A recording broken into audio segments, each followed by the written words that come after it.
আজকের ভিডিওটা কোনো ভূত পেতনি বা নিশিরাতের কোনো অসুরের গল্প নয়।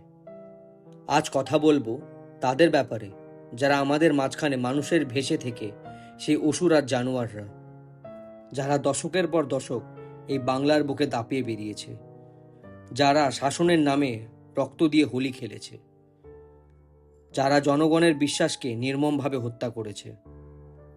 নমস্কার বন্ধুরা, স্বাগত জানাই হরর বক্সে। আজকের ভিডিওটা দ্য বেঙ্গল হরর, যেখানে মানুষই মানুষের সবচেয়ে বড় আতঙ্ক।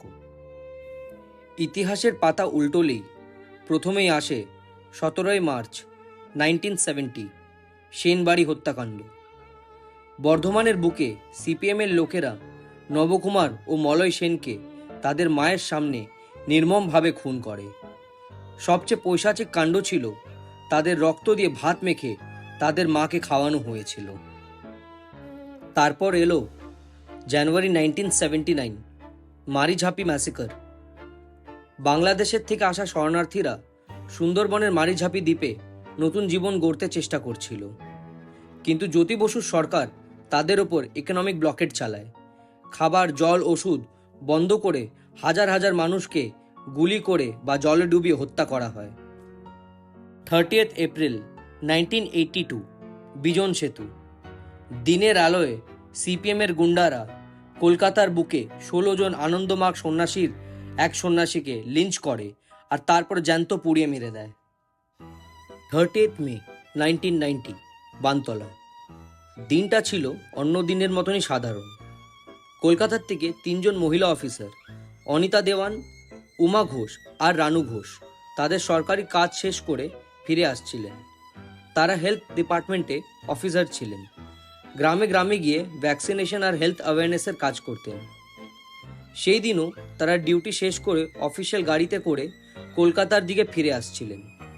কিন্তু ওরা জানতো না যে এই ফিরে আসার পথই ওদের জীবনের শেষ পথ হয়ে উঠবে। বানতলার কাছাকাছি একটা নির্জন জায়গায় হঠাৎ ওদের গাড়িকে ঘিরে ধরে একটা হিংস্র মব। প্রথমে রোড ব্লক, তারপর পাথর মারা, আর তারপর জোর করে গাড়ির থেকে তুলে আনা হলো ওদের। ড্রাইভারকে নির্মমভাবে মারা হলো, আর 3 জন মহিলাকে তুলে নিয়ে যাওয়া হলো আরও এক নির্জন জায়গায়। তারপর যা ঘটেছিল সেটা শুধু একটা ক্রাইম নয়, সেটা ছিল মানবতার উপর একটা কলঙ্ক। 3 জন মহিলাকে বারবার নির্মমভাবে গণধর্ষণ করা হয়। ওরা চিৎকার করছিল, ওরা চিল্লাচ্ছিল, বাঁচার চেষ্টা করছিল, কিন্তু কোনো দয়া ছিল না, কোনো রক্ষা ছিল না, ছিল শুধু নিষ্ঠুরতা। পরের দিন যখন লোকাল লোকজন ওদের খুঁজে পায়, দৃশ্যটা ছিল ভয়ঙ্কর। অনিতা দেওয়ান আর উমা ঘোষ সেখানেই প্রাণ হারান। রানু ঘোষ বিপজ্জনক অবস্থায় থেকেও জীবিত বেরিয়ে আসতে পেরেছিলেন, কিন্তু সেই রাতের ট্রমা তার জীবনকে চিরকালের জন্য বদলে দিয়েছিল। কিন্তু সবচেয়ে চাঞ্চল্যকর আর লজ্জাকর ঘটনা ছিল 2009-10 মোহাম্মদ বাজার, বীরভূম। সেখানে পাথর খাদানের মুসলিম মালিকরা SC/ST মহিলা শ্রমিকদের উপর সিস্টেম্যাটিক গণধর্ষণ চালাতো দিনের পর দিন। যখন সেই মহিলারা তাদের পারিশ্রমিক আর সম্মানের জন্য রিভোল্ট করল, CPIM এর সরকার রেপিস্ট মালিকদের পক্ষে দাঁড়িয়ে পুলিশ দিয়ে পুরো রিভোল্টকে গুড়িয়ে দিয়েছিল। শ্রমিকদের প্রশ্ন ছিল, আমাদের বিচার কই? আর উত্তরে তারা পেয়েছিল গণধর্ষণ আর পুলিশের লাঠি। 2011-এ পরিবর্তন এলো, মা মাটি মানুষের নাম আর তার হাত ধরে। কিন্তু শান্তি কি আসলে এলো? সেপ্টেম্বর 2011-এ দেগঙ্গা ভায়োলেন্স। হাজি নুরুল ইসলামের নাম উঠল হিন্দু পুজো আটকাবার জন্য। এরপর 2012-এ জয়ানগর, রূপনগর ও তারানগর নামের গ্রাম, যেখানে বেশিরভাগ CPIM পার্টি করার সিম্প্যাথাইজাররা বসবাস করত, সেই গ্রাম জ্বালিয়ে দেওয়া হলো রাতোরাত। সেই আগুনে শুধু CPIM পার্টির সিম্প্যাথাইজাররা জ্বলেনি, বা তাদের পরিবাররা মরেনি, বা শুধু মহিলা আর বাচ্চারা মরেনি, মরেছিল মানবিকতা। 2013-এর ফেব্রুয়ারিতে ক্যানিংয়ের নলিয়াখালী, যেখানে একটা বড় মুসলিম মব প্রায় 200-র উপর হিন্দু বাড়ি ছাই করে দিল আর মানুষদের জ্যান্ত পুড়িয়ে মারা হলো। 2016-এর ধুলাগড় আর 2017-এর বাদুড়িয়াতে আবার দাঙ্গা, আবার অত্যাচার। কিন্তু প্যাটার্ন একটাই, হিন্দুদের বাড়ি আর দোকান লুটপাট হলো। ভারতীয় জনতা পার্টি একটা ফ্যাক্ট ফাইন্ডিং টিম পাঠালো, যেটাতে বলা হলো হিন্দুদের বাড়ি প্ল্যান করে টার্গেট করা হয়েছে। আর রাজ্য সরকার, অল ইন্ডিয়া তৃণমূল কংগ্রেস একটা স্টেটমেন্ট জারি করলো আর বলল এটা লোকাল ঝামেলা। কি সত্যি কি মিথ্যে আজও আমরা জানি না। 2001-এর মে মাস, পোস্টপোল ভায়োলেন্স। হাজার হাজার মানুষ নিজের বাড়ি ছাড়া হয়েছিল, অনেকজন পালিয়ে বেঁচেছিল। তার মধ্যে কিছু ধর্ষণ আর গণধর্ষণের কেস সামনে আসে, যা পুরো দেশ জুড়ে চর্চা তৈরি করে।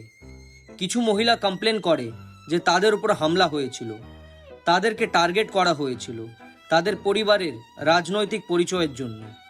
এই অভিযোগগুলো অনেক ক্ষেত্রে খুব গুরুত্বপূর্ণ হয়ে ওঠে, কারণ এখানে শুধু ফিজিক্যাল ভায়োলেন্স নয়, ভয়, অপমান আর মানসিক ট্রমাও যুক্ত ছিল।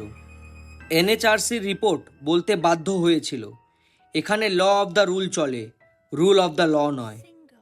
21 মার্চ 2022, বীরভূমের বগতুই। ভাদু শেখের খুনের বদলা নিতে 10 জনকে, যার মধ্যে বাচ্চা ও মহিলা ছিল, জ্যান্ত পুড়িয়ে মারা হয়।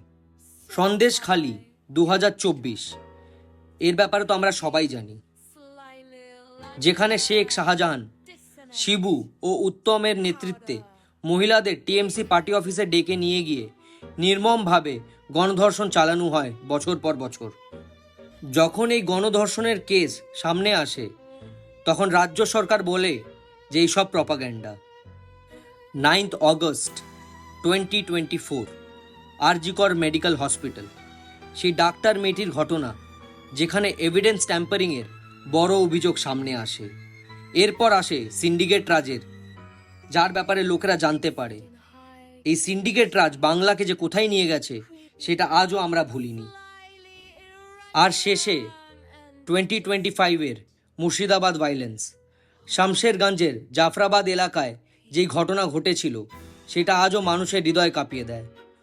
হরগোবিন্দ দাস, একজন 72 বছরের বৃদ্ধ মানুষ, আর তার ছেলে চন্দন দাস, তারা নিজেদের বাড়ির মধ্যেই ছিলেন যখন একটা হিংস্র মুসলিম মব তাদের উপর আক্রমণ করে। রিপোর্ট অনুযায়ী আক্রমণকারীরা জোর করে বাড়িতে ঢুকে পড়ে, তাদেরকে বাইরে তুলে আনে মারতে মারতে, আর তারপর নিষ্ঠুরভাবে হত্যা করে। পরে ডিসেম্বর 23, 2025-এ এই মবের 13 জনকে আজীবন কারাবাসে সাজা শোনায় কোর্ট। এই 13 জন কনভিক্টদের নাম আমি দিয়ে দিচ্ছি, আপনারা স্ক্রিনটা পজ করে নামগুলো দেখতে পারেন। আজ 4 মে 2026, বাংলা এক নতুন সরকার পেয়েছে।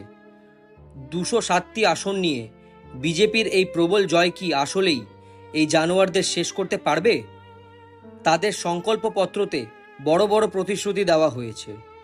লক্ষ্মী ভাণ্ডারের বদলে 3000 টাকা সরাসরি মহিলাদের হাতে, বেকার যুবকেদের জন্য 3000 টাকা অ্যালাওয়েন্স, 7th পে কমিশন ও বকেয়া ডিএ অ্যালাওয়েন্স মেটানো, 6 মাসের মধ্যে ইউসিসি মানে ইউনিফর্ম সিভিল কোড লাগু করা, আর অনুপ্রবেশকারীদের আমাদের দেশে ঢোকা বন্ধ করা, সিন্ডিকেট রাজ খতম করা, আর 1 কোটি চাকরির প্রতিশ্রুতি। বাংলার মানুষ আজ আশা নিয়ে বসে আছে, কিন্তু প্রশ্ন একটাই, এই নতুন সরকার কি পারবে বাংলার এই পলিটিক্যাল ভায়োলেন্সের ইতিহাস মুছে ফেলতে, নাকি ইতিহাস আবার নিজেকে রিপিট করবে? আপনারা কি মনে করেন, এই পলিটিক্যাল হরর কি আসলে শেষ হবে? কমেন্টে অবশ্যই জানান। ভিডিওটা ভালো লাগলে লাইক করবেন আর শেয়ার করবেন, যেন বাংলার এই কালো ইতিহাসটা সবাই জানতে পারে। দেখতে থাকুন হরর বক্স। নমস্কার।